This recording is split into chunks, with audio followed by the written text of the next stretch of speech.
మొత్తానికి తెలంగాణ సర్పంచ్ ఓట్ల తొలి విడత అయిపోయిందుల్లో దాదాపు అంతటా రిజల్ట్ కూడా వచ్చింది.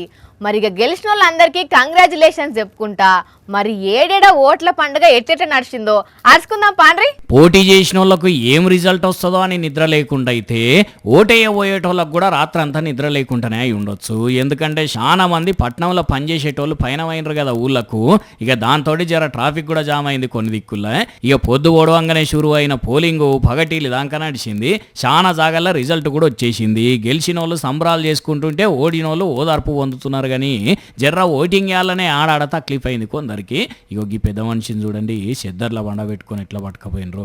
వీల్ చైర్ సౌకర్యం కూడా లేక అవస్థపడ్డారు ఆడాడ కొందరు.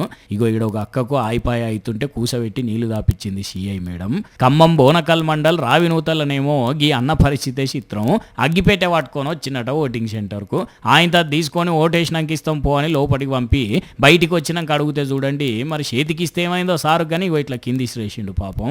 ఇట్లా వచ్చిన వాళ్ళకే కాదు పోటీలు ఉన్న వాళ్ళు కూడా పరిశాన్ అయిన రాడాడ. భద్రాద్రి కొత్తగూడెం జిల్లా చెర్ల మండల్ కేశవాపురంలో వార్డు మెంబర్గా పోటీ చేసిన సుజాతక్క గుర్తే మారిపోయిందట. అంటే చెప్పక్క ఏం గుర్తయితే ఏమేసిండ్రు?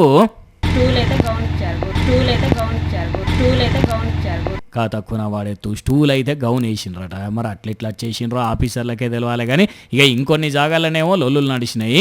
జోగులాంబ గద్వాల్ జిల్లా తరూర్ మండల్ మాల్దొడ్డిలా ఎన్నికల సిబ్బందికే టిఫిన్ పట్టుకుపోయిన ఆంజనేయులు తమ్ముడిని పట్టుకొని ఎందుకు తిరుగుతున్నావిడా అని కానిస్టేబుల్ ప్రదీపు ప్రతాపం అంతా చూపెట్టేసరికి జనం అంతా కలిసి ఆయన నరుచుకున్నారు. ఇట్లా తొలి విడత పోలింగ్ అయితే వచ్చిందుల్లా.